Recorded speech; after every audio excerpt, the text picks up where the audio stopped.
मानसिक संतुलन। गायत्री मंत्र का 9वां अक्षर भा हमको प्रत्येक स्थिति में मानसिक भावों को संतुलित रखने की शिक्षा देता है। भा भवो दिग्नमना नैव हृदयोदेगम परित्यज कुरु सर्वा स्वस्थासु शांतम संतुलितम मनः। अर्थात मानसिक उत्तेजनाओं को छोड़ दो, सभी अवस्थाओं में मन को शांत और संतुलित रखो। शरीर में उष्णता की मात्रा अधिक बढ़ जाना ज्वर कहलाता है और वह ज्वर अनेक दुष्परिणामों को उत्पन्न करता है। वैसे ही मानसिक ज्वर होने से उद्वेग, आवेश, उत्तेजना, मदहोशी, आतुरता आदि लक्षण प्रकट होते हैं।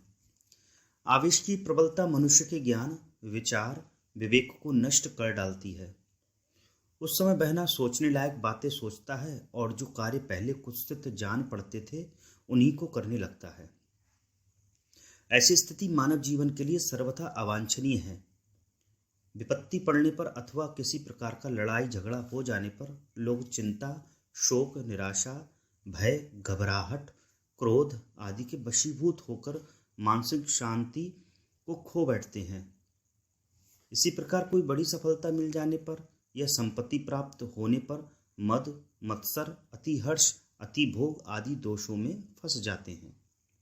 इस तरह कोई भी उत्तेजना मनुष्य की आंतरिक स्थिति को विक्षिप्तों की सी कर देती है। इसके फल से मनुष्य को तरह तरह के अनिष्ट परिणाम भोगने पड़ते हैं। जिन लोगों की प्रवृत्ति ऐसी उत्तेजित होने वाली अथवा शीघ्र ही आवेश में आ जाने वाली होती है, वे प्रायः मानसिक निर्बलता के शिकार होते हैं। वे अपने मन को एकाग्र करके किसी एक काम में नहीं लगा सकते और इसलिए कोई बड़ी सफलता पाना भी उनके लिए असंभव हो जाता है। उनके अधिकांश विचार क्षणिक सिद्ध होते हैं। इस प्रकार मानसिक असंतुलन मनुष्य की उन्नति में बाधा स्वरूप बनकर उसे पतन की ओर प्रेरित करने का कारण बन जाता है। असंतुलन असफलता का मूल कारण है। मानसिक असंतुलन की अशांत दशा में कोई व्यक्ति ना तो सांसारिक उन्नति कर सकता है और न आध्यात्मिक प्रगति संभव होती है। कारण यह है कि उन्नति के लिए, ऊंचा उठने के लिए जिस बल की आवश्यकता होती है वह बल मानसिक अस्थिरता के कारण एकत्रित नहीं हो पाता। जिस प्रकार हाथ कांप रहा हो तो उस समय बंदूक का निशाना नहीं साधा जा सकता, उसी प्रकार आवेश या उत्तेजना की दशा में मानसिक कंपन की अधिकता रहती है। उस उद्विग्नता की दशा में यह निर्णय करना कठिन होता है कि क्या करना चाहिए और क्या ना करना चाहिए। मानसिक असंतुलन और उत्तेजना से अधीरता का भाव उत्पन्न होता है। अधीर होना हृदय की संकीर्णता और आत्मिक बालकपन का चिन्ह है। बच्चे जब बाग लगाने का खेल खेलते हैं तो उनकी कार्य प्रणाली विचित्र होती है। अभी बीज बोया, अभी उसमें खाद पानी लगाया, अभी 2-4 मिनट के बाद ही बीज को उलट पलट कर देखते हैं कि बीज में से अंकुर फूटा या नहीं। जब अंकुर नहीं दिखता तो उसे फिर गाड़ देते हैं और 2 मिनट बाद फिर देखते हैं। इस प्रकार कई बार देखने पर भी जब वृक्ष उत्पन्न होने की उनकी कल्पना पूरी नहीं होती तो दूसरा उपाय काम में लाते हैं। वृक्षों की टहनियाँ तोड़कर मिट्टी में गाड़ देते हैं और उससे बाग की लालसा को बुझाने का प्रयत्न करते हैं। उन टहनियों के पत्ते उठा उठाकर देखते हैं कि फल लगे या नहीं। यदि 10-20 मिनट में फल नहीं लगते तो कंकड़ों को डोरे से बांधकर टहनियों में लटका देते हैं। इस अधूरे बाग से उन्हें तृप्ति नहीं मिलती। फलतः कुछ देर बाद उस बाग को बिगाड़कर चले जाते हैं। कितने ही जवान और वृद्ध पुरुष भी उसी प्रकार की बाल क्रीड़ाएं अपने क्षेत्र में किया करते हैं। किसी काम को बड़े उत्साह से आरंभ करते हैं। इस उत्साह की अति उतावली बन जाती है। कार्य आरंभ हुए देर नहीं होती कि ये देखने लगते हैं कि सफलता में अभी कितनी देर है। जरा भी प्रतीक्षा उन्हें सहन नहीं होती। जब उन्हें थोड़े ही समय में रंगीन कल्पनाएं पूरी होती नहीं दिखती तो निराश होकर उसे छोड़ बैठते हैं। अनेक कार्यों को आरंभ करना और उन्हें बिगाड़ना, ऐसे ही बाल क्रीड़ाएं वे जीवन भर करते रहते हैं। छोटे बच्चे अपनी आकांक्षा और इच्छा पूर्ति के बीच में किसी कठिनाई, दूरी या देरी की कल्पना नहीं कर पाते। इन बाल क्रीड़ा करने वाले अधीर पुरुषों की भी मनोभूमि ऐसी ही होती है। यदि हथेली पर सरसों न जमी तो खेल बिगाड़ते हुए उन्हें देर नहीं लगती। प्राचीन समय में जब शिष्य विद्या अध्ययन के लिए गुरु के पास जाता था तो उसे पहले अपने धैर्य की परीक्षा देनी होती थी। गौएं चरानी पड़ती थी, लकड़ियां चुननी पड़ती थी। उपनिषदों में इस प्रकार की अनेक कथाएं हैं। इंद्र को भी लंबी अवधि तक इस प्रकार तपस्यापूर्ण प्रतीक्षा करनी पड़ी थी। जब वह अपने धैर्य की परीक्षा दे चुका तब उसे आवश्यक विद्या प्राप्त हुई। प्राचीन काल में विज्ञ पुरुष जानते थे कि धैर्यवान पुरुष ही किसी कार्य में सफलता प्राप्त कर सकते हैं। इसलिए धैर्यवान स्वभाव वाले छात्रों को ही विद्या अध्ययन कराते थे, क्योंकि उनके पढ़ाने का परिश्रम भी अधिकारी छात्रों द्वारा ही सफल हो सकता था। चंचल चित्त वाले अधीर स्वभाव के मनुष्य का पढ़ना ना पढ़ना बराबर है। अक्षर ज्ञान हो जाने या अमुक कक्षा का सर्टिफिकेट लेने से कोई विशेष प्रयोजन सिद्ध नहीं होता। आतुरता एवं उतावली का स्वभाव जीवन को असफल बनाने वाला एक भयंकर खतरा है। कर्म को परिपक्व होने में समय लगता है। रुई को कपड़े के रूप तक पहुंचने के लिए कई कड़ी मंजिलें पार करनी होती हैं और कठोर व्यवधानों में होकर गुजरना पड़ता है। जो संक्रांति काल के मध्यवर्ती कार्यक्रम को धैर्यपूर्वक पूरा होने देने की प्रतीक्षा नहीं कर सकता, उसे रुई को कपड़े के रूप में देखने की आशा न करनी चाहिए। किया हुआ परिश्रम एक विशिष्ट प्रक्रिया के द्वारा फल बनता है। इसमें देर लगती है और कठिनाई भी आती है। कभी कभी परिस्थितिवश यह देरी और कठिनाई आवश्यकता से अधिक भी हो सकती है।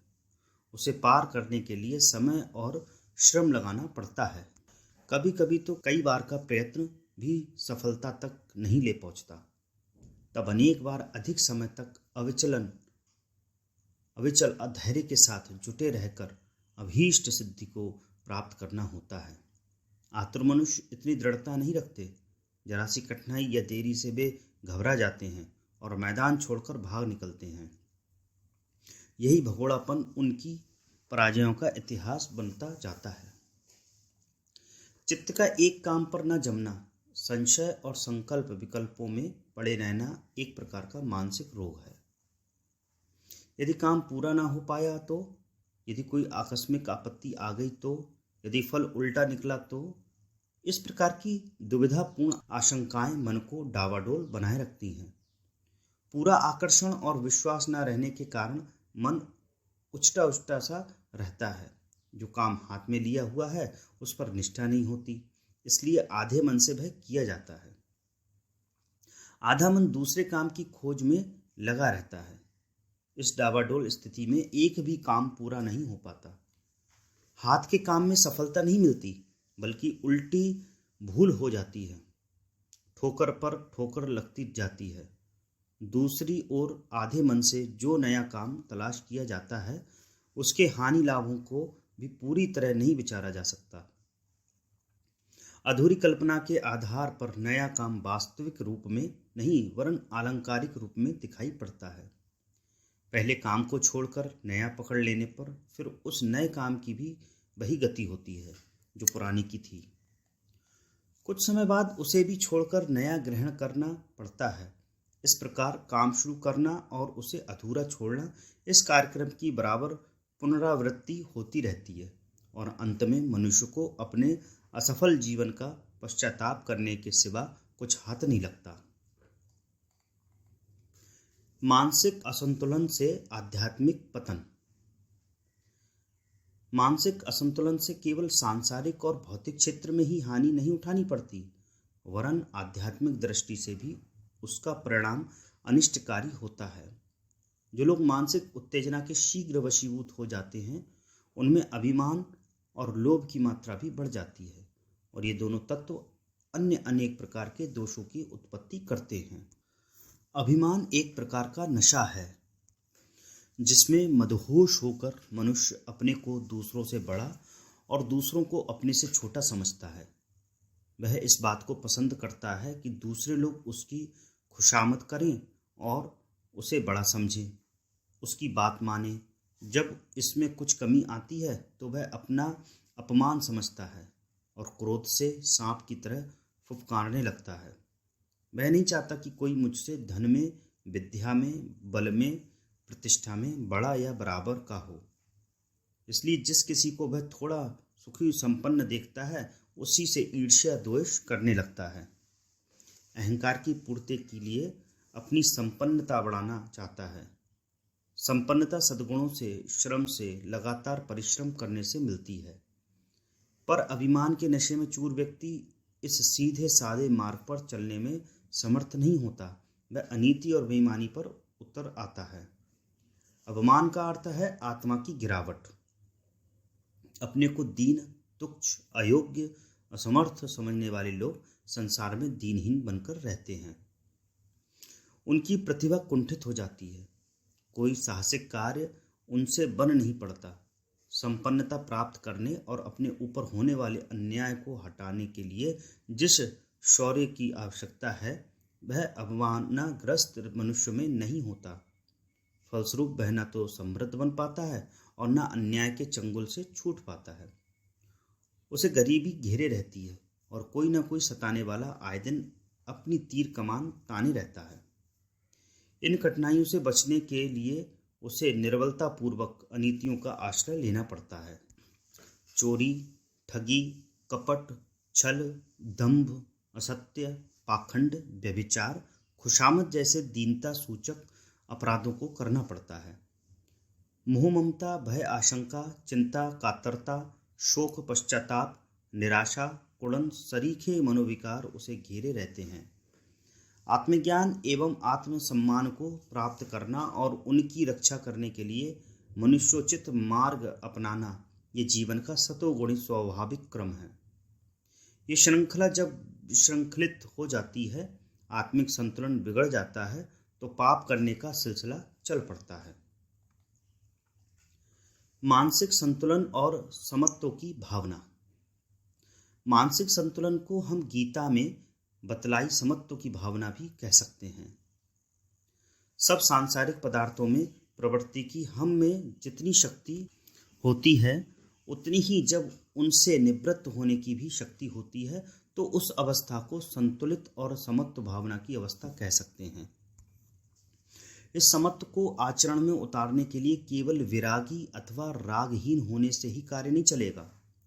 संतुलित अवस्था तो तब होगी जब आप रागहीन होने के साथ साथ दोषहीन भी होंगे। हमारे भारतीय साधुओं ने भी वही भूल की। वे होने के लिए तो विरागी हो गए, पर साथ साथ अद्वेषी अर्थात अद्वेष्टा न हुए। राग से बचने की धुन में उन्होंने द्वेष को अपना लिया। संसार के सुख दुख से संबंध न होने की चाह में उन्होंने संसार से अपना संबंध विच्छेद कर लिया और उसकी सेवाओं से अपना मुख मोड़ लिया। जब दो गुण ऐसे होते हैं जो मनुष्य को परस्पर विपरीत दिशाओं में प्रवृत्त करते हैं, तो उनके पारस्परिक संयोग से चित्त की जो अवस्था होती है, उसे ही संतुलित अवस्था कहते हैं। दया मनुष्य को दूसरों का दुख दूर करने में प्रवृत्त कराती है, पर निर्मोह या निर्ममत्व मनुष्य को दूसरों के सुख दुख से संबंधित होने से पीछे हटाता है। अतः दया और निर्ममत्व दोनों के एक बराबर होने से चित्त संतुलित होता है। जहाँ दया मनुष्य को अनुरक्त करती है, वहाँ निर्ममता विरक्त। दया में प्रवृत्तात्मक और निर्ममता में निर्वातात्मक शक्ति है। उसी तरह संतोष और परिश्रमशीलता एक दूसरे को संतुलित करते हैं। परिश्रमशीलता में प्रवृत्तात्मक और संतोष में निवृत्तात्मक शक्ति है। उसी तरह सत्यता और मृदुभाषिता, सरलता और दृढ़ता, विनय और निर्भीकता, नम्रता और तेज, सेवा और अनासक्ति, शुचिता और घृणाहीनता, स्वतंत्रता और उत्तरदायित्व, तितिक्षा और आत्मरक्षा, निष्कामता और आलस्यहीनता, अपरिग्रह और द्रव्योपार्जन शक्ति परस्पर एक दूसरे को संतुलित करते हैं। इन युग्मों में से यदि केवल एक का ही विकास हो और दूसरे के विकास की ओर ध्यान न दिया जाए, तो मनुष्य का व्यक्तित्व असंतुलित एवं एकांगी हो जाएगा। श्रद्धालु व्यक्ति में श्रद्धेय व्यक्ति का अनुगमन करने तथा उसके द्वारा निर्दिष्ट मार्ग पर चलने की प्रवृत्ति होती है। स्वतंत्रता प्राप्त व्यक्ति पर अंकुश न होने से उसमें निरंकुशता और उच्छृंखलता बढ़ सकती है। दृढ़ प्रकृति व्यक्ति में हठ करने की प्रवृत्ति हो सकती है। प्रभुत्वशाली व्यक्ति में अभिमान बढ़ सकता है इत्यादि। अतएव जब तक इन व्यक्तियों में क्रमशः आत्मनिर्भरता, उत्तरदायित्व, हठहीनता और निरभिमानता का विकास न होगा, तब तक पूर्वोक्त गुण अपनी अपनी सीमा के भीतर न रहेंगे। अतः उपरोक्त युग्मों में से प्रत्येक गुण एक दूसरे को मर्यादित करता है और एक दूसरे का पूरक है। जब मनुष्य में दंड देने की सामर्थ्य रहते हुए भी अपमान सहन करने की क्षमता होती है, जब वह अहिंसा व्रत पालते हुए भी अपराधियों को अधिकाधिक उच्छृंखल, उद्यत, अभिमानी और निष्ठुर नहीं बनने देता, जब वह सेवाव्रती होते हुए भी सेवजनों को आलसी, परमुखोपेक्षी और अकर्मण्य नहीं होने देता, जब वह क्रोध में होते हुए भी अनुशासन और नियंत्रण बनाए रखना चाहता है, जब उसमें भक्ति और उत्साह होते हुए भी दासवृत्ति और उतावलापन नहीं होता, जब वह सफलता में विश्वास रखते हुए भी कार्य करने में लापरवाही नहीं करता, जब वह त्यागी होते हुए भी विपक्षी का लोभ नहीं बढ़ाता, जब वह मान सम्मान की परवाह न करते हुए भी लोक कल्याण करने वाले शुभ कार्यों के करने में पूर्ण उत्साही होता है, जब वह अपमान से दुखी न होते हुए भी अपमानजनक कार्य न करने का संयमी एवं आत्मनिग्रही होता है, जब वह शुभ कर्मों को करने के लिए बाध्य न होते हुए भी स्वेच्छा से उन्हें तत्परता पूर्वक अच्छी तरह करता है, जब वह किसी कार्य में प्रवृत्त होने के साथ साथ उसमें निवृत्त भी हो सकता है, तब उसके चरित्र और गुणावलियों में संतुलन आता है। जब दो विचारधाराएं मनुष्य से भिन्न भिन्न क्षेत्रों में कार्य कराती हैं, तब उनके समन्वय से जो स्थिति होती है उसे संतुलित विचारधारा कहते हैं। आत्मसुख की भावना बहुधा मनुष्य को स्वार्थमय कर्मों में प्रवृत्त कराती है और लोक सुख की भावना लोक कल्याण के कार्यों में। अतएव आत्मसुख, लोक सुख दो विभिन्न दृष्टिकोण हुए। इनके समन्वय से जो स्थिति होती है वही संतुलित विचार पद्धति है। उसी प्रकार जिसकी विचारधारा में पूर्व और पश्चिम के आदर्शों का समन्वय, भौतिकवाद और अध्यात्मवाद का समन्वय, आदर्श और यथार्थ का समन्वय हुआ है और जो मध्यम मार्ग को अपनाए हुए है, उसी की विचारधारा संतुलित है। जब हम किसी एक ही कार्य के पीछे पड़ जाते हैं अथवा हम जब किसी कार्य में अति करने के कारण दूसरे करणीय कार्यों को भूल जाते हैं, तब हमारी कार्य पद्धति असंतुलित होती है। यदि हम एकदम धन कमाने के पीछे पड़ जाएं अथवा यदि हम केवल पढ़ने में ही सारा समय बिताने लगें तो हमारी कार्य पद्धति असंतुलित होगी। यदि कोई विद्यार्थी अपने हस्तलेखन की केवल गति ही बढ़ाने पर ध्यान दे और अक्षरों की सुंदरता पर ध्यान ना दे, तो आप उसके प्रयत्न को क्या कहेंगे? उसी प्रकार यदि किसी देश में ऐसा कोई आयोजन हो कि केवल शिक्षा की क्वालिटी या उसकी उत्कृष्टता ही एकमात्र लक्ष्य हो और इस बात का ध्यान ना हो कि शिक्षा अधिक से अधिक संख्या में लोगों को उपलब्ध हो सके, तो उस देश की शिक्षा शास्त्रियों की कार्य पद्धति असंतुलित ही कही जाएगी। यही बात मानव जीवन पर भी घटित होती है। हमें केवल एक ही दिशा में घुड़दौड़ नहीं मचानी चाहिए, वरन सब दिशाओं में विकास करते हुए मानसिक संतुलन को बनाए रखना चाहिए। तभी हम अगाध मानसिक शांति के दर्शन कर सकेंगे। अति सर्वत्र वर्जेत। हमारे प्राचीन शास्त्रकारों तथा नीतिकारों ने जगह जगह इस बात पर जोर दिया है कि किसी भी काम में अति नहीं करनी चाहिए। यह नियम बुरी बातों पर ही नहीं, अनेक अच्छी बातों पर भी लागू होता है। जैसे कहा गया है कि अति दानवृत्ति के कारण बलि को पाताल में बंधना पड़ा। संभव है कि कुछ विशिष्ट आत्माओं के लिए जो किसी असाधारण उद्देश्य की पूर्ति के लिए पृथ्वी पर अवतीर्ण होती हैं, यह नियम आवश्यक न माना जाए, पर सर्वसाधारण के लिए सदैव मध्यम मार्ग संतुलित जीवन का नियम ही उचित सिद्ध होता है। भगवान बुद्ध ने मध्यम मार्ग का आचरण करने के लिए सर्वसाधारण को उपदेश दिया। बहुत तेज दौड़ने वाले जल्दी थक जाते हैं और बहुत धीरे धीरे चलने वाले अभीष्ट लक्ष्य तक पहुंचने में पिछड़ जाते हैं। जो मध्यम गति से चलता है वह बिना थके बिना पिछड़े उचित समय पर अपने गंतव्य स्थान तक पहुंच जाता है। पानी में डूब सकता है, किसी दलदल में फंस सकता है या किसी गड्ढे में औंधे मुंह पटक खाकर प्राण गंवा सकता है। साथ ही यदि वह कदम बढ़ाने का कार्य न करे, पानी की विस्तृत धारा को देखकर डर जाए तो नदी पार नहीं कर सकता।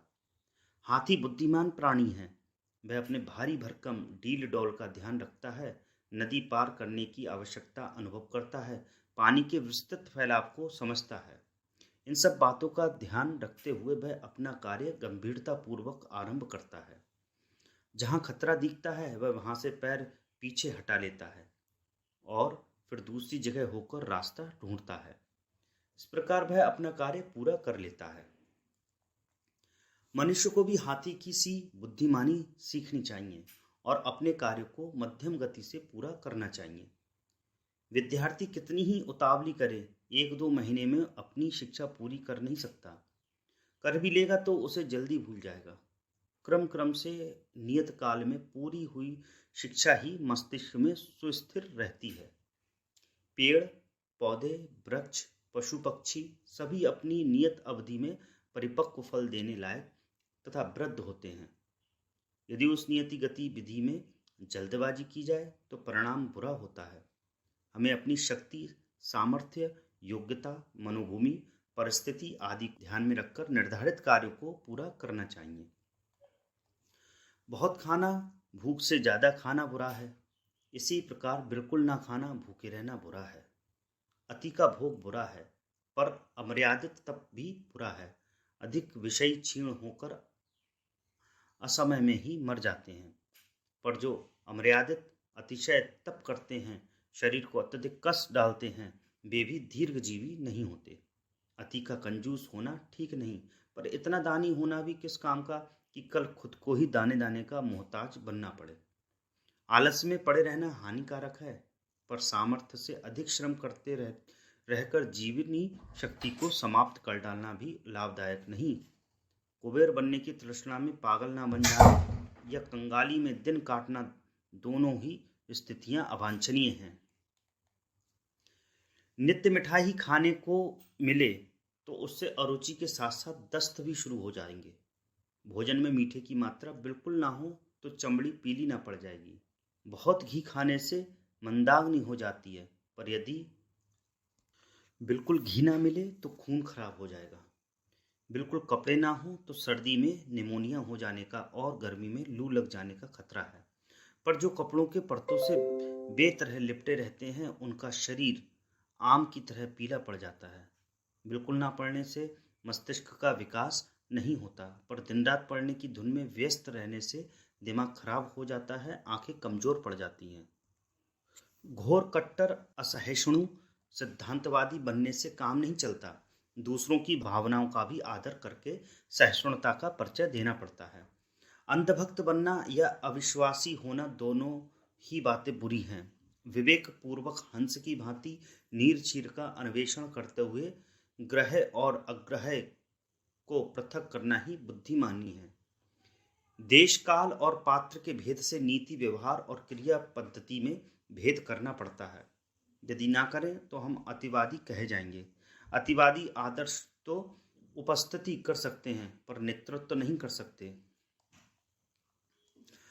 आदर्शवाद हमारा लक्ष्य होना चाहिए, हमारी प्रगति उसी ओर होनी चाहिए, पर सावधान, कहीं अपरिपक्व अवस्था में ऐसी बड़ी छलांग न लगाई जाए जिसके परिणाम स्वरूप टांग टूटने की यातना सहनी पड़े। कड़े कार्यों को पूरा करने के लिए मजबूत व्यक्तित्व की आवश्यकता है। मजबूत व्यक्तित्व धैर्यवानों का होता है। उतावली करने वाले छछोरे या रेंगने वाले आलसी नहीं। महत्वपूर्ण सफलताएं वे प्राप्त करते हैं जो धैर्यवान होते हैं, जो विवेक पूर्वक मजबूत कदम उठाते हैं और जो अतिवाद के आवेश से बचकर मध्यम मार्ग पर चलने की नीति को अपनाते हैं। नियमितता, दृढ़ता एवं स्थिरता के साथ समगति से कार्य करते रहने वाले व्यक्तियों के द्वारा ही उपयोगी संतुलित कार्यों का संपादन होता है। एकांगी विकास की हानियां। मानसिक असंतुलन से मनुष्य के व्यक्तित्व का एकांगी विकास होता है। हम में से प्रत्येक व्यक्ति मानसिक रूप से नई परिस्थितियों में फिट होने का प्रयत्न करता रहता है। यदि हम अपने घर, पेशे, वातावरण के अनुसार अपने मानसिक संस्थान को ढक लेते हैं तो हमें कार्य में प्रसन्नता और मन में शांति प्राप्ति होती है। अन्यथा हमारा मन अतृप्त और हमारी आत्मा अशांत रहती है। उदाहरण स्वरूप कुछ ऐसे विचार और तथ्य होते हैं जिनके प्रति हम ईर्ष्यालु हो उठते हैं। हम इन विचारों से बच नहीं सकते, उनके बावजूद हमें इन्हें विरोधी विचारों में कार्य करना है, उनमें मित्रता करनी है, तभी हमें मानसिक शांति प्राप्त हो उठेगी। मन में आंतरिक संघर्ष का क्या कारण है? दो विरोधी विचार, दो विभिन्न दृष्टिकोण हमारे मानसिक क्षितिज पर उदित होते हैं। हमें इन दोनों के बावजूद कार्य करना है। संतुलन ही शांति का एकमात्र उपाय है। चोरी करने वाला व्यक्ति वह है जो अपने विचार, भावना और अंतरात्मा में पारस्परिक संतुलन नहीं कर पाता।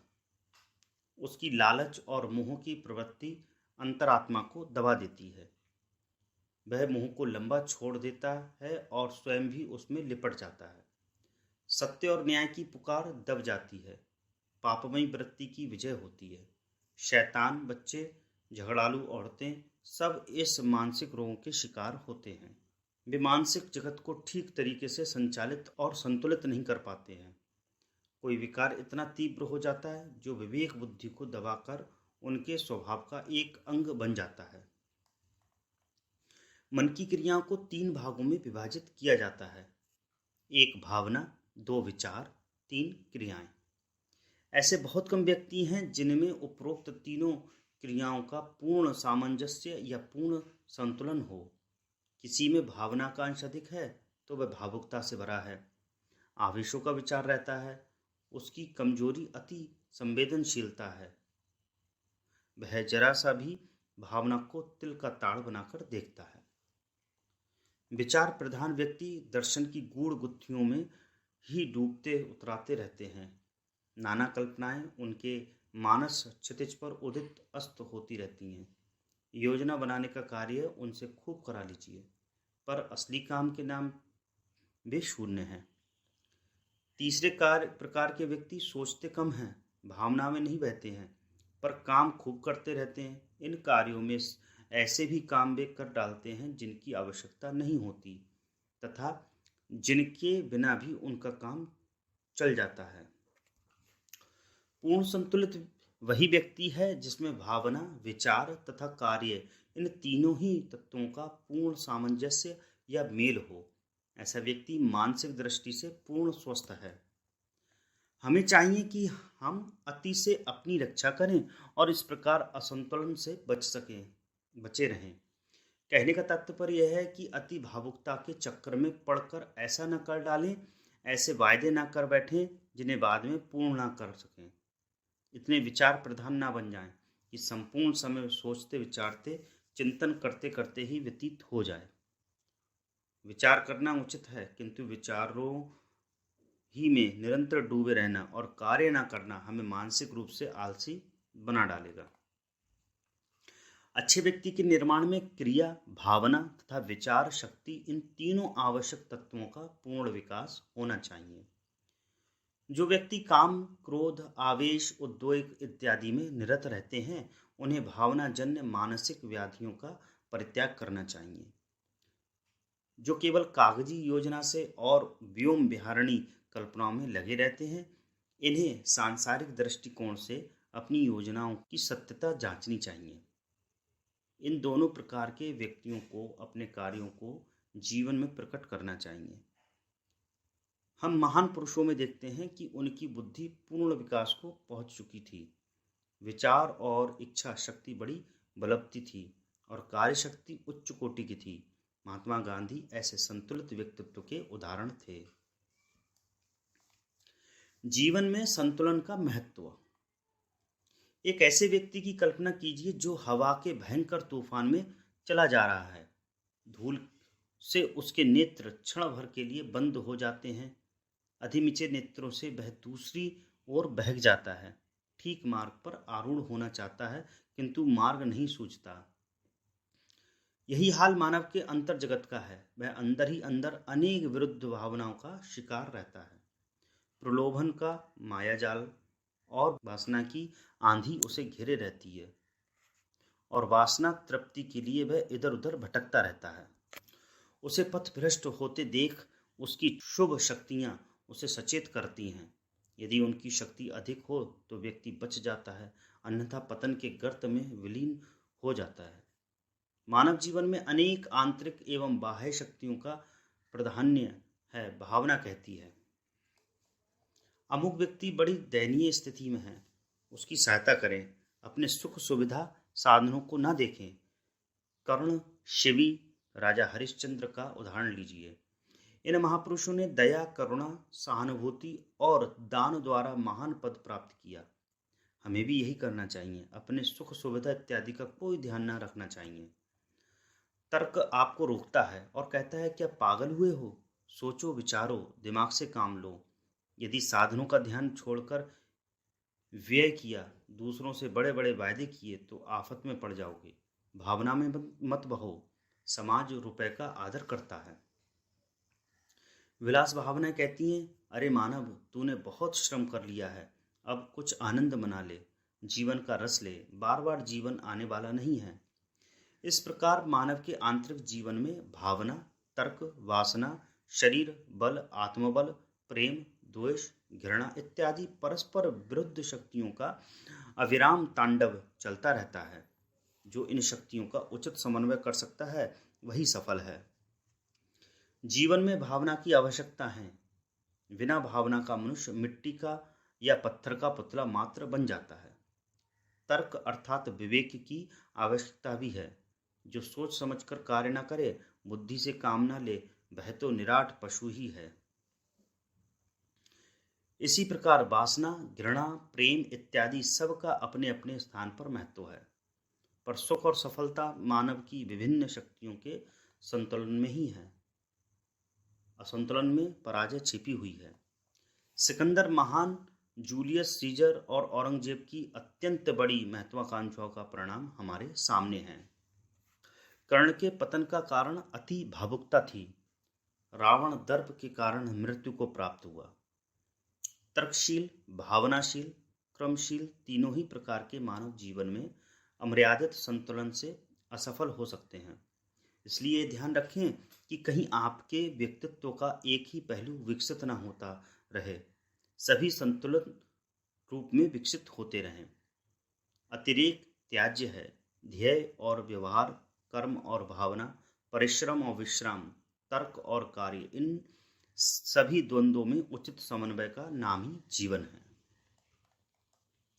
उत्तेजना के दुष्परिणाम। कहते हैं, आदिम जाति में एक बहुत बड़ी मानसिक कमजोरी रहती है, जिसे उत्तेजना कहा जाता है।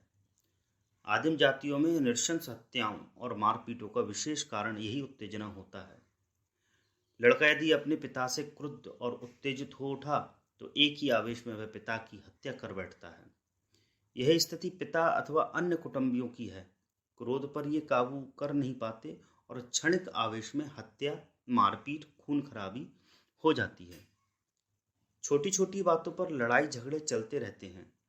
पारस्परिक कटुता की अभिवृद्धि होती रहती है।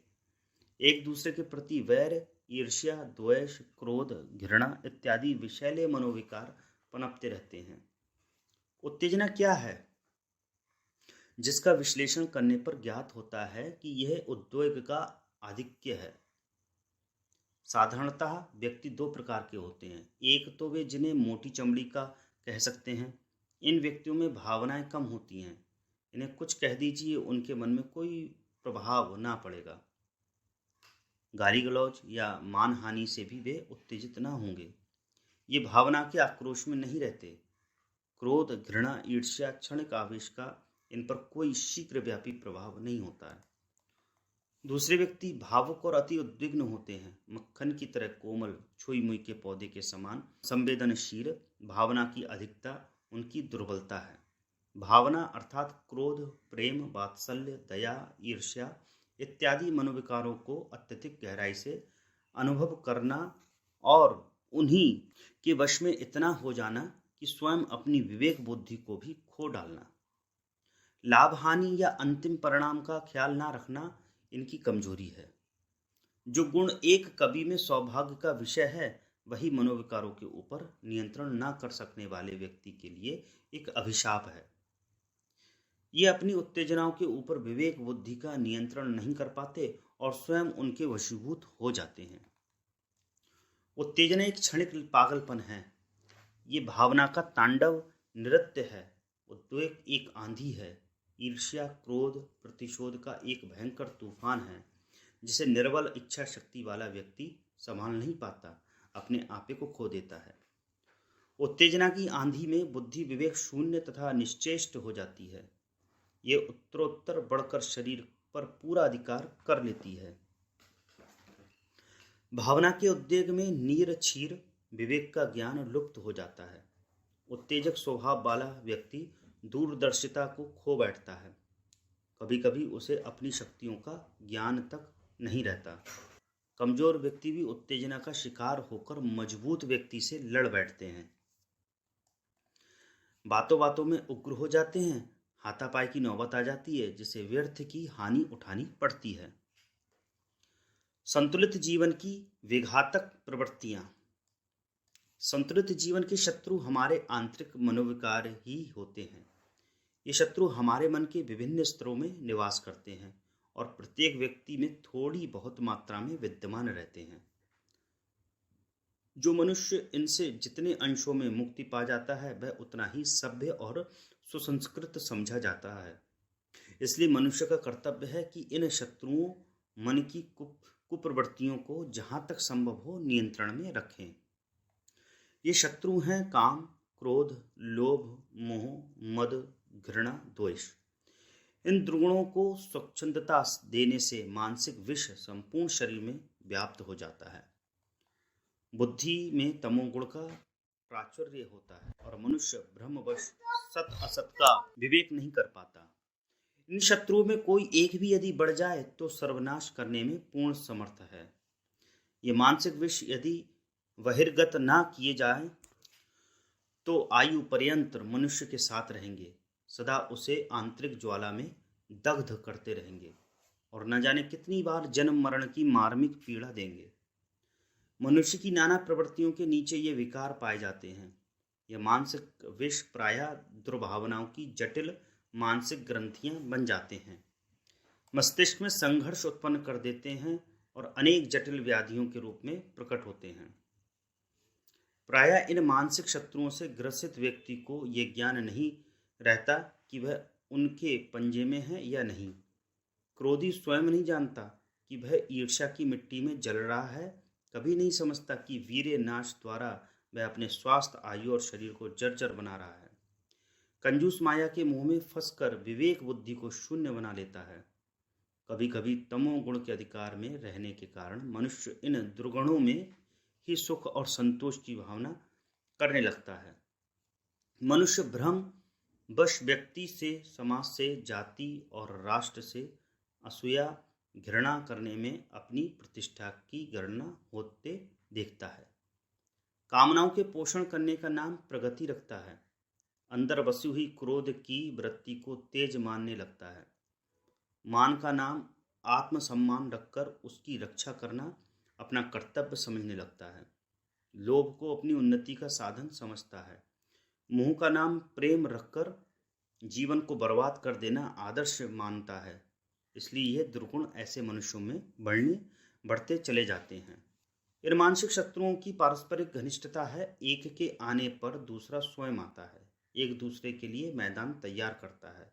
मोह से ईर्ष्या और डाह उत्पन्न होते हैं। द्वेष से बैर की सृष्टि होती है। क्रोध मद और अभिमान उत्पन्न करता है। घृणा से द्वेष का दुर्भाव पैदा होता है।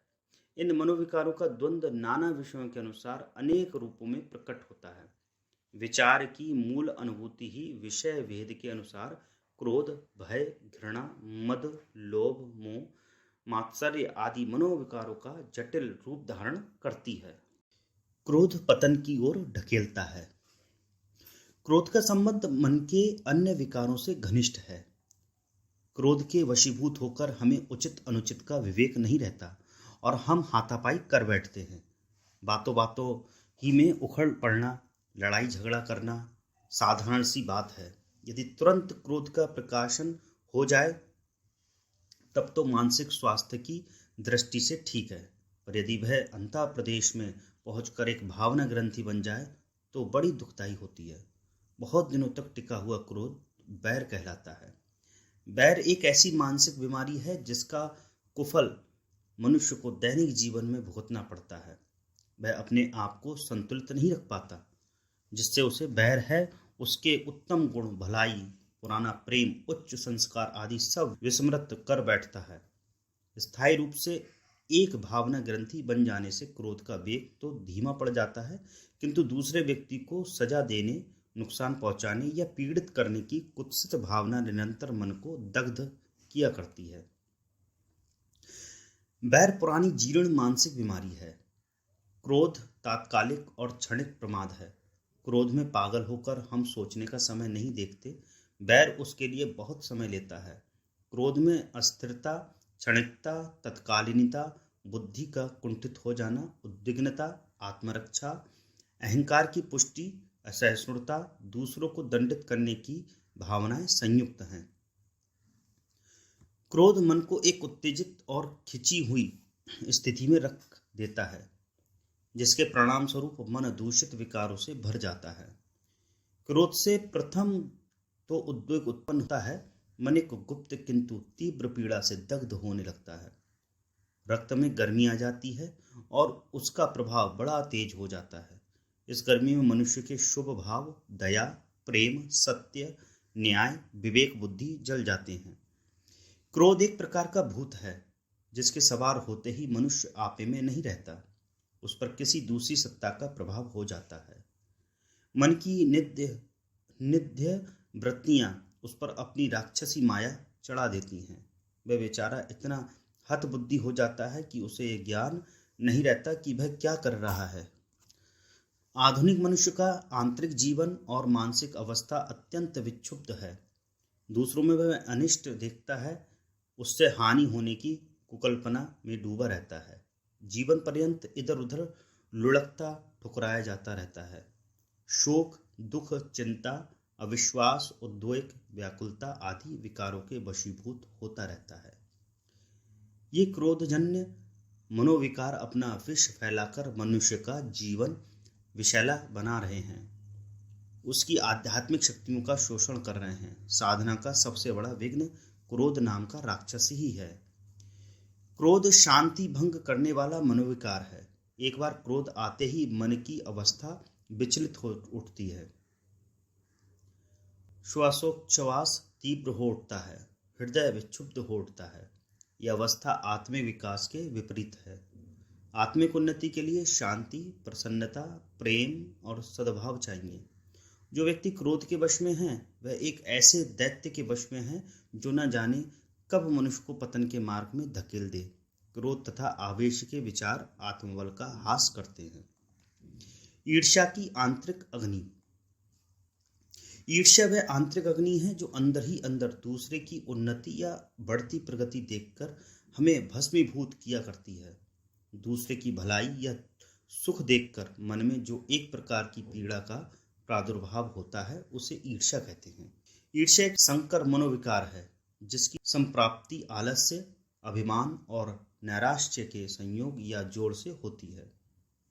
अपने आप को दूसरों से ऊंचा मानने की भावना अर्थात मनुष्य का अहम इसके साथ संयुक्त होता है। ईर्ष्या मनुष्य की ही हीनत्व भावना से संयुक्त है। अपनी हीनत्व भावना ग्रंथि के कारण हम किसी उद्देश्य या फल के लिए पूरा प्रयत्न तो कर नहीं पाते, उसकी उत्तेजित इच्छा करते रहते हैं। हम सोचते हैं क्या करें, हमारे पास अमुक वस्तु या चीज होती, हाय वह चीज तो उसके पास है, हमारे पास नहीं। वह वस्तु यदि हमारे पास नहीं है तो उसके पास भी ना रहे। ईर्ष्या व्यक्तिगत होती है, इसमें मनुष्य दूसरे की बुराई, अपकर्ष पतन, त्रुटि की भावनाएं मन में लाता है। स्पर्धा ईर्ष्या की पहली मानसिक अवस्था है। स्पर्धा की अवस्था में किसी सुख, ऐश्वर्य, गुण या मान से किसी व्यक्ति विशेष को संपन्न देख अपनी स्थिति पर दुख होता है। फिर उसकी प्राप्ति की एक प्रकार की उद्वेगपूर्ण इच्छा उत्पन्न होती है। स्पर्धा वह वेगपूर्ण इच्छा या उत्तेजना है जो दूसरों से अपने आप को बढ़ाने में हमें प्रेरणा देती है। स्पर्धा बुरी भावना नहीं, यह वस्तुगत है। इसमें हमें अपनी कमजोरियों पर दुख होता है। हम आगे बढ़कर अपनी निर्बलता को दूर करना चाहते हैं। स्पर्धा व्यक्ति विशेष से होती है। ईर्ष्या उन्हीं से होती है जिनके विषय में ये धारणा होती है कि लोगों की दृष्टि उन पर अवश्य पड़ेगी या पड़ती होगी। ईर्ष्या के संचार के लिए पात्र के अतिरिक्त समाज की भी आवश्यकता है। समाज में उच्च स्थिति दूसरों के सम्मुख अपनी नाक ऊंची रखने के लिए ईर्ष्या का जन्म होता है। हमारे पास वह वस्तु न देखकर भी मनोविकार का संचार हो जाता है। ईर्ष्या में क्रोध का भाव किसी न किसी प्रकार मिश्रित रहता है। ईर्ष्या के लिए कहा भी जाता है, अमुक व्यक्ति ईर्ष्या से जल रहा है।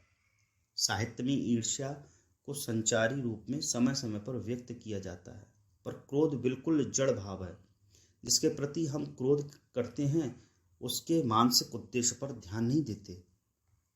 असंपन्न ईर्ष्या वाला केवल अपने को नीचा समझे जाने से बचने के लिए आकुल रहता है। धनी व्यक्ति दूसरे को नीचा देखना चाहते हैं। ईर्ष्या दूसरे की संपन्नता की इच्छा की आपूर्ति से उत्पन्न होती है, या ईर्ष्या तुलनात्मक रूप से दूसरे के संपन्न होने से उत्पन्न होती है। यह अभिमान को जन्म देगी, अहंकार की अभिवृद्धि करेगी और कुड़न का ताना बाना बुनेगी।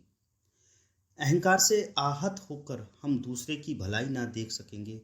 अभिमान में मनुष्य को अपनी कमजोरियां नहीं दिखती। अभिमान का कारण अपने विषय में बहुत ऊंची मान्यता धारण कर लेता है। ईर्ष्या उसी की सहगामिनी है। ईर्ष्या द्वारा हम मन ही मन दूसरे की उन्नति देखकर मानसिक दुख का अनुभव किया करते हैं। अमुक मनुष्य ऊंचा उठता चला जा रहा है, हम यूं ही पड़े हैं, उन्नति नहीं कर पा रहे हैं, फिर वह भी क्यों इस प्रकार उन्नति करे। उसका कुछ बुरा होना चाहिए, उसे कोई दुख, रोग, शोक, कठिनाई अवश्य पड़नी चाहिए। उसकी बुराई हमें करनी चाहिए। यह करने से उसे अमुक प्रकार से चोट लगेगी। इस प्रकार की विचारधारा से ईर्ष्या निरंतर मन को क्षति पहुंचाती है। अशुभ विचार करने से सत प्रवृत्तियों तथा प्राण शक्ति का क्रमशः ह्रास होने लगता है। ईर्ष्या से उन्मत्त हो मनुष्य धर्म, नीति तथा विवेक का मार्ग त्याग देता है। उन्मादावस्था सी उसकी साधारण अवस्था हो जाती है और दूसरे लोगों की उन्माद और साधारण अवस्था उसे अपवाद के सदृश प्रतीत होती है। मस्तिष्क में नाना प्रकार की विकृत मानसिक अवस्थाओं की उत्पत्ति होती है। भय, घबराहट, भ्रम से ये सब मनुष्य की ईर्ष्या और विवेक बुद्धि के अपकर्ष से उत्पन्न होते हैं। प्रत्येक क्रिया से प्रतिक्रिया की उत्पत्ति होती है। ईर्ष्या की क्रिया से मन के वह वातावरण में जो प्रतिक्रिया उत्पन्न होती हैं वे विषैली होती हैं। अपनी अपवित्र भावनाएं इर्द गिर्द के वातावरण को दूषित कर देती हैं। वातावरण विषैला होने से सबका अपकार होता है। जो ईर्ष्या की भावनाएं अपने दूसरों के विषय में निर्धारित की हैं, संभव है दूसरे भी प्रतिक्रिया स्वरूप वैसी ही धारणाएं आपके लिए मन में लाएं। निराशा हमारी महान शत्रु है। निराशावाद उस महाभयंकर राक्षस के समान है जो मुंह फाड़े हमारे इस परम आनंदमय जीवन के सर्वनाश के चक्कर में रहता है, जो हमारी समस्त शक्तियों का हास किया करता है, जो हमें आध्यात्मिक पथ पर अग्रसर नहीं होने देता और जीवन के अंधकार में अंश हमारे सम्मुख प्रस्तुत किया करता है। हमें पग पग पर असफलता दिखाता है और विजय द्वार में प्रविष्ट नहीं होने देता। इस बीमारी से ग्रस्त लोग उदास, खिन्न मुद्रा लिए घरों के कोने में पड़े दिन रात मक्खियां मारा करते हैं। ये व्यक्ति ऐसे चुंबक हैं जो उदासी के विचारों को निरंतर अपनी ओर आकर्षित करते हैं और दुर्भाग्य की कुत्सित डरपोक विचारधारा में निमग्न रहा करते हैं। उन्हें चारों ओर कष्ट ही कष्ट दिखते हैं, कभी यह, कभी वह, एक न एक भयंकर विपत्ति आती हुई दृष्टिगोचर होती है। वे जब बातें करते हैं तो अपनी यंत्रणाओं विपत्तियों के क्लेशपूर्ण अभद्र प्रसंग छेड़ा करते हैं। हर व्यक्ति से वह यही कहा करते हैं कि भाई हम क्या करें, हम बदनसीब हैं, हमारा भाग्य फूटा हुआ है, देव हमारे विपरीत हैं, हमारी किस्मत में विधि ने ठोकरों का ही विधान रखा है। तभी तो हमें थोड़ी थोड़ी दूर पर लज्जित और परेशान होना पड़ता है। उनकी चिंतित मुद्रा देखने से यही विदित होता है मानो उन्होंने उस भाव से गहरा संबंध स्थिर कर लिया हो जो जीवन की सब मधुरता नष्ट कर रहा हो, उनके सोने जैसे जीवन का समस्त आनंद छीन रहा हो, उन्नति के मार्ग को कंटकाकीर्ण कर रहा हो, मानो समस्त संसार की दुख विपत्ति उन्हीं के सर पर आ पड़ी हो और उदासी की अंधकार में छाया ने उनके हृदय पटल को काला बना दिया हो।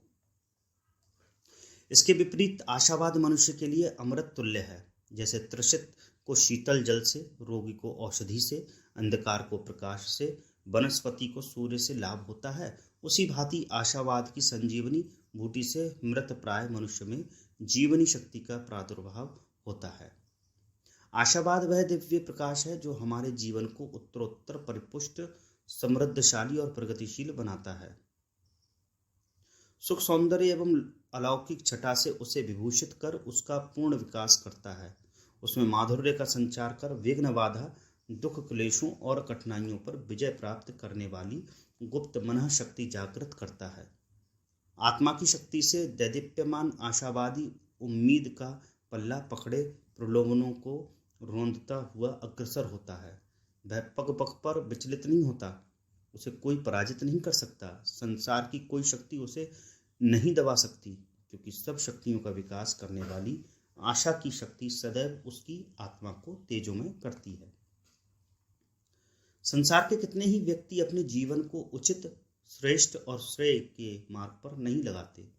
वे किसी एक उद्देश्य को स्थिर नहीं करते, न वे अपने अपने मानसिक संकल्प को इतना दृढ़ ही बनाते हैं कि निज प्रयत्नों में सफल हो सके। सोचते कुछ और हैं, काम किसी एक पदार्थ के लिए करते हैं, आशा किसी दूसरे की ही करते हैं। करील के वृक्ष बोकर आम खाने की अभिलाषा रखते हैं। हाथ में लिए हुए कार्य के विपरीत मानसिक भाव रखने से हमें अपनी निर्दिष्ट वस्तु कदापि प्राप्त नहीं हो सकती, बल्कि हमें इच्छित वस्तु से और भी दूर जा पड़ते हैं। तभी तो नाकामयाबी, लाचारी, तंगी, क्षुद्रता प्राप्त होती है। अपने को भाग्यहीन समझ लेना, बेबसी की बातों को लेकर झींकना और दूसरों की इष्ट सिद्धि पर कुढ़ना हमें सफलता से दूर ले जाता है। विरोधी भाव रखने से मनुष्य उन्नत अवस्था में कदापि नहीं पहुंच सकता। संसार के साथ अविरोधी रहो, क्योंकि विरोध संसार की उत्कृष्ट वस्तुओं को अपने निकट नहीं आने देता और अविरोध उत्कृष्ट वस्तुओं का आकर्षक बिंदु है। चिड़चिड़ापन और रूखापन। मानव स्वभाव के दुर्गुणों में चिड़चिड़ापन आंतरिक बल की दुर्बलता का सूचक है। सहिष्णुता के अभाव में मनुष्य बात बात में बिगड़ने लगता है, नाक भौं सिकोड़ता है, प्रायः गाली गलौच देता है। मानसिक दुर्बलता के कारण वह समझता है कि दूसरे उसे जानबूझकर परेशान करना चाहते हैं, उसके दुर्गुणों को देखते हैं, उसका मजाक उड़ाते हैं। किसी पुरानी अनुभूति के फलस्वरूप वह अधिक संवेदनशील हो उठता है और उसकी भावना ग्रंथियां उसकी गाली गलौज या बेढंगे व्यापारों में प्रकट होती हैं। चिड़चिड़ेपन के रोगी में चिंता तथा शक शुबे की आदत प्रधान है। कभी कभी शारीरिक कमजोरी के कारण कब्ज, परिश्रम से थकान, सिर दर्द, नपुंसकता के कारण आदमी तिनक उठता है। अपनी कठिनाइयों तथा समस्याओं से उद्दीप्त होकर देखते देखते उसे गहरी निराशा हो जाती है। चिड़चिड़ापन एक पेचीदा मानसिक रोग है, अतः प्रारंभ से ही इसके विषय में हमें सावधान रहना चाहिए। जिस व्यक्ति में चिड़चिड़ेपन की आदत है वह सदा दूसरों के दोष ढूंढता रहता है। वह व्यक्ति अन्य व्यक्तियों की दृष्टि में तो बुरा होता ही है, वस्तुतः स्वयं भी एक अव्यक्त मानसिक उद्वेग का शिकार रहता है। उसके मन में एक प्रकार का संघर्ष चला करता है, वह भ्रमित कल्पनाओं का शिकार रहता है। उसके संशय ज्ञान तंतुओं पर तनाव डालते हैं, भ्रम बढ़ता रहता है। वह मन में ईर्ष्या की अग्नि में दग्ध होता रहता है। वह क्रोधित, भ्रांत, दुखी सा नजर आता है। तनिक सी बात में उद्विग्नता का पारावार नहीं रहता। गुप्त मन पर प्रारंभ में जैसे संस्कार जम जाते हैं, उनके फलस्वरूप ऐसा ही होता है। यह आदत से बढ़ने वाला एक संस्कार है जो मनुष्य को सदैव असंतुलित बनाता रहता है। रूखापन जीवन का सबसे बड़ा शत्रु है। कई आदमियों का स्वभाव बड़ा नीरस, रूखा, शुष्क, निष्ठुर, कठोर और अनुदार होता है। उनका आत्मीयता का दायरा बहुत ही छोटा होता है। उस दायरे से बाहर के व्यक्तियों तथा पदार्थों में उन्हें कुछ दिलचस्पी नहीं होती। किसी के हानि लाभ, उन्नति अवनति, खुशी रंज, अच्छाई बुराई से उन्हें कोई मतलब नहीं होता। अपने अत्यंत ही छोटे दायरे में स्त्री, पुत्र, तिजोरी, मोटर, मकान आदि में उन्हें थोड़ा रस जरूर मिलता है। शेष वस्तुओं के प्रति उनके मन में बहुत ही अनुदारतापूर्ण रुखाई होती है। कोई कोई तो इतने कंजूस होते हैं कि अपने शरीर के अतिरिक्त अपनी छाया पर भी उदारता या कृपा नहीं दिखाना चाहते। ऐसे रूखे आदमी ये समझ ही नहीं सकते कि मनुष्य जीवन में कोई आनंद भी है। अपने रूखेपन के प्रत्युत्तर में दुनिया उन्हें बड़ी रूखी, नीरस, कर्कश, खुदगर्ज, कठोर और कुरूप मालूम पड़ती है। रूखापन जीवन की सबसे बड़ी कुरूपता है। रूखी रोटी में क्या मजा है, रूखे बाल कैसे भद्दे लगते हैं। रूखी मशीन में बड़ी आवाज होती है, पुर्जे जल्दी जल्दी टूट जाते हैं। रूखे रेगिस्तान में कौन रहना पसंद करेगा। प्राणी मात्र सरसता के लिए तरस रहा है। सौभाग्य के लिए सरसता, स्निग्धता की आवश्यकता है। मनुष्य का अंतःकरण रसिक है, कवि है, भावुक है, सौंदर्य उपासक है, कला प्रिय है, प्रेममय है। मानव हृदय का यही गुण है। सहृदयता का अर्थ कोमलता, मधुरता, आर्द्रता है। जिनमें यह गुण नहीं, उसे हृदयहीन कहा जाता है। हृदयहीन का अर्थ है जड़ पशुओं से भी नीचा। नीरस व्यक्ति को पशुओं से भी नीचा माना गया है। जिसने अपनी विचारधारा और भावनाओं को शुष्क, नीरस और कठोर बना रखा है, वह मानव जीवन के वास्तविक रस का आस्वादन करने से वंचित ही रहेगा। उस बेचारे ने व्यर्थ ही जीवन धारण किया और व्यर्थ ही मनुष्य शरीर को कलंकित किया। आनंद का स्रोत सरसता की अनुभूतियों में है। परमात्मा को आनंदमय कहा गया है। क्यों? इसलिए कि वह सरस है, प्रेममय है। श्रुति कहती है रसो वैसा, अर्थात परमात्मा रसमय है। उसे प्राप्त करने के लिए अपने अंदर वैसे ही लचीली, कोमल, स्निग्ध भावनाएं उत्पन्न करनी पड़ती हैं। आप अपने हृदय को कोमल, द्रवित, पसीजने वाला, दयालु, प्रेमी और सरस बनाएं। संसार के पदार्थों में जो सरसता का, सौंदर्य का अपार भंडार भरा हुआ है, उसे ढूंढना और प्राप्त करना सीखिए। अपनी भावनाओं को जब आप कोमल बना लेते हैं तो आपको अपने चारों ओर अमृत झरता हुआ अनुभव होने लगता है। जीवन को सुखी बनाने का मार्ग। उपयुक्त विवेचन से हम इसी निष्कर्ष पर पहुंचते हैं कि यदि हमको संसार में सुख और शांति का जीवन व्यतीत करना है तो सदैव उन मनोविकारों को नियंत्रण में रखना आवश्यक है जो हमारे मानसिक संतुलन को नष्ट करके हमको एकांगी बनाकर हमें पतन की ओर अग्रसर करते हैं। सुख और दुख संसार में अवश्यंभावी है। इसी प्रकार किसी न किसी दृष्टि से किंचित छोटा बड़ा होना भी प्रकृति में प्रायः देखा जाता है। पर इन बातों के कारण मन में क्रोध, ईर्ष्या, निराशा आदि का भाव उत्पन्न करना हमारा मानसिक दुर्गुण है।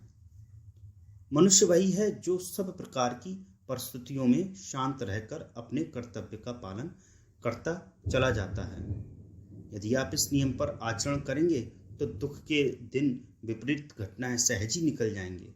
ऐसे अवसर पर मानसिक संतुलन स्थिर रखना और शांति तथा दृढ़ता से विघ्न बाधाओं का प्रतिकार करना ही हमारे लिए सर्वाधिक हितकारी होता है।